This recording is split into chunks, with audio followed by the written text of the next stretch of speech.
Hi Brian, how you doing? Okay, I'm looking through this, and I got to tell you, you know, the more I look through this, and the more I really study the logo and the architecture of the logo itself, I'm going to tell you right now, man, I made a mistake. I did.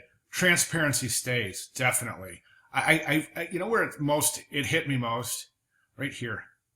When I looked at this, I was like, bam, that thing is just coming at you, which is a good thing, but but it's the white that's coming at you, not the mark. The white is it's just too overpowering. It's just a big block of bright white that it's not good. So, yeah, definitely keep it. It's working. It's working, definitely. The mark itself is gorgeous. I mean, there's no question there. And I think that, yeah, definitely. Now, the understanding here should be that this is kind of unusual in branding, especially in a logo. I'm looking at it as in the Olympics, and, some of the presentations you have, I think clearly indicate that, it would not look right with that white block in the middle. That said, there would definitely be preclusions as to what you could lay this on and what you couldn't lay it over. Do you know what I'm saying? Just like any logo, you can't just go sticking a McDonald's logo over a blue background. Now, the rest is basically it's the same presentation. I know you said you changed some things. Maybe, I don't know. Are you sure you submitted the right file? Because right now it's the same file, but just the typeface has changed. So remember all that stuff I said in the first video about this typeface? That still holds. So I don't know if you plan on using it or not, but be aware of my comments just so you know they're here.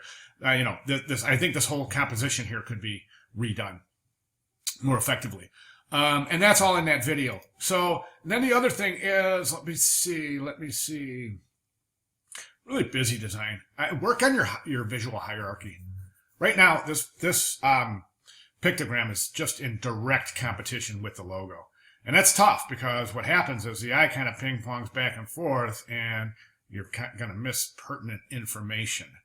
It doesn't flow as smoothly as it could with more attention to a visual hierarchy.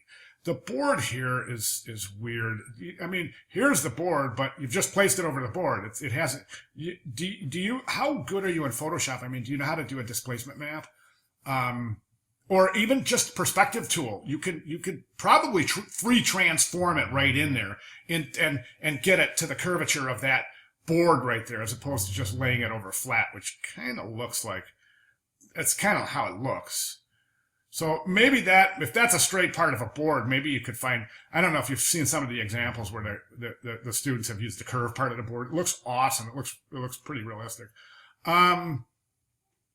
So anyways, yeah, so all my comments still hold true on that part of the logo type. But this part, you know what? The easy fix here. First, I don't think that these rings here are visually congruent with the whole center of the ring. When I say visually congruent, I think the color harmonies are not there. So that could be potentially an issue anyways. I would recommend changing the color on those if you elect to keep them. What I was going to say is this is an easy fix. I thought it was going to be obvious, but here's the thing. Keep the logo mark in the middle. Move your logo type to either side. That'll accomplish both things. The logo type will be visible from both the sides of the ring, and the mark itself will be floating freely, which won't necessarily give it any sort of direction or grounding, foundational direction, so to speak. So you wouldn't know that this part of the logo belongs on the right side of the logo because the text has been pulled away. It's nothing you haven't done already. You've done it here, pulled the text away, here, pulled the text away. And, so it's nothing you haven't already done. And I think that's your fix here. Otherwise, you got some branding issues going on there. Other than that, I think, business as usual, man. Good job. Yeah, let me know when you're done with that. This looks like all the same stuff from last week, from the first video, except for that you changed the typeface. So let me know when you've worked that out. Okay, thanks, man.